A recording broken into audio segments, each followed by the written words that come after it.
Take a look at that. 23 shots for Spurs, 18 for Villa. Quick maths will say 41 shots then in total between the two teams. In the end, it's Spurs that take all 3 points. Engels then took to Twitter after the game to tweet saying, "Proud with my first Premier League goal, but feeling absolutely gutted with the result. I know more than anyone that my mistake cost us." Before we talk about the game, let's just talk about that professional level where you make a mistake like that. Obviously, your high-profile one was FA Cup semi-final, back past the David Beckham. Yeah. When I was seeing Jack Grealish talking to him as he was walking off the pitch, I was thinking, if that was me, I wouldn't want anyone anywhere near me. It's a difficult one because what we have here is a player who made 2 mistakes, at least. Well, he probably made more, but he made 2 glaring errors, the penalty and the mistake where he tried to control it. And there's no time left in the game to come back, and Son scores and you cost your team. But in the league, when you make mistakes, you know, you generally sometimes have time to make amends for that in the next game. The difference is when you do it in a cup semi-final, like I did, it's gone. You're out. You're not going to Wembley. But it's tough, and he'll get over that. I mean, we all get over it. I mean, because you got to play another league game. I wouldn't be too interested about scoring goals as a centre-half. It's just the mistakes. The mistakes are costing Aston Villa because they're a good side to watch. Like Norwich, they're quite a good side to watch, but they're making too many mistakes and basic errors that are probably, at this moment in time, going to cost them their status in the Premier League. It's kind of an occupational hazard. As a goalkeeper, you're going to make mistakes. Mm-hmm. How did you get over it? How did you deal with them? You just learn to kind of take these things on the chin. Accept that it's going to happen. It's never a good time for mistakes to happen, or rarely ever is.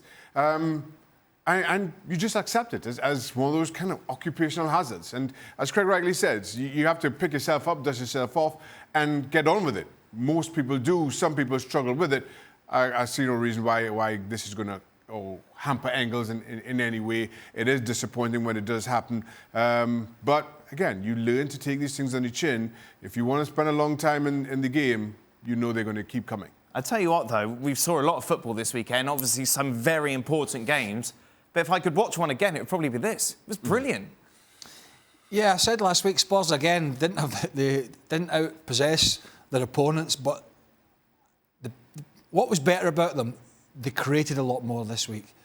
Their ball retention was a lot better. And Villa, as I say, they're in the Carabao Cup final. They're going to have to balance it up by the fact they're playing some reasonable football, but they're heading back towards the Championship at this moment in time. So it's a tough balancing act when you're trying to get results. Do I continue to try and evolve and play this kind of open, expansive football, or do I retract into my shell and just try and dig a few results out? I thought up until Alderweireld scored, Villa looked good value for their lead. Grealish again pulling all the strings. What an incredible talent he continues to be. And Villa had chances. And this is the challenge for when you're a team like Aston Villa, when you're down the bottom, when you struggle for confidence, you've got to take those chances. And too often, Villa have gilt-edged opportunities that go a-begging, and then you turn around and see what happens. Instead of being 2-0 up, all of a sudden Alderweireld scores an incredible goal, and then you concede 2 goals in the injury time at the end of the first half, injury time at the end of the game, which ultimately costs you a point, if not 3. I would be shocked. I mean, Jack Grealish, we think he's going to be in Southgate's next England squad. But even at that, I would be pretty shocked if he's not going to the Euros with England. There are other contenders out there. There are other talented players. The forward third of the field, or from midfield to front, is not a position England are short of alternatives. However, people talk about Maddison at Leicester. I was saying to you earlier, Dan, I think Grealish is the better of the two because he's got more about him. Yeah. He's more of an all-round midfielder than James Maddison. Maddison can pick a pass, but so can Grealish. Grealish can ping it from 50, 60 yards from deep. He can play that little ball in the final third. He can tackle. He's very good in the ball at holding other players off because he's strong. I think this guy I'll be shocked if he doesn't go with England, and I'll be shocked if a big club like United or someone like that don't try and get him in the summer.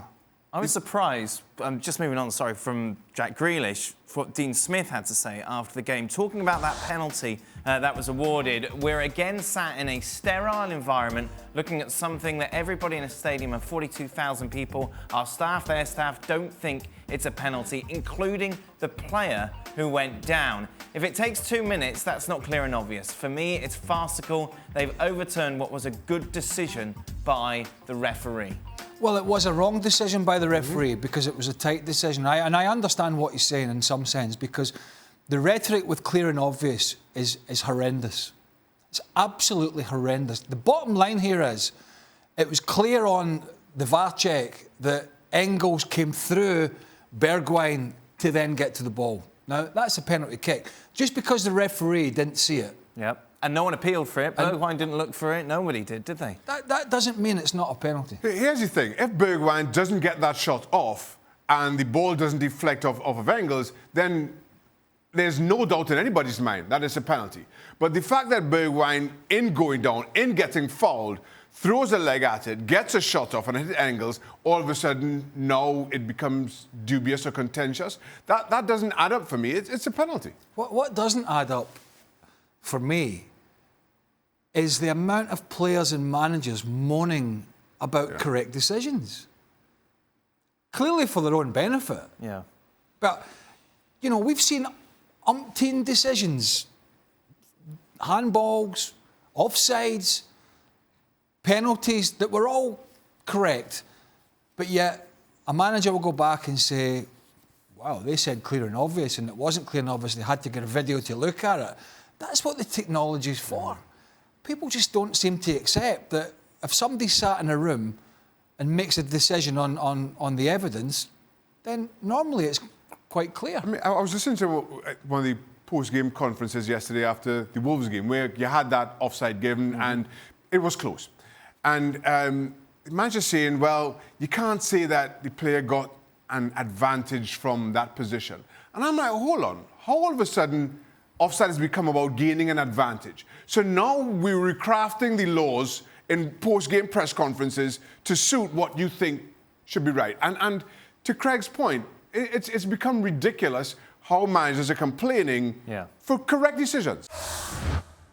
Well, thank you very much for watching ESPN on YouTube. For more sports highlights and analysis, be sure to download the ESPN app. And for live streaming, premium content, and let's not forget as well, ESPN FC 7 days a week. Subscribe to ESPN+.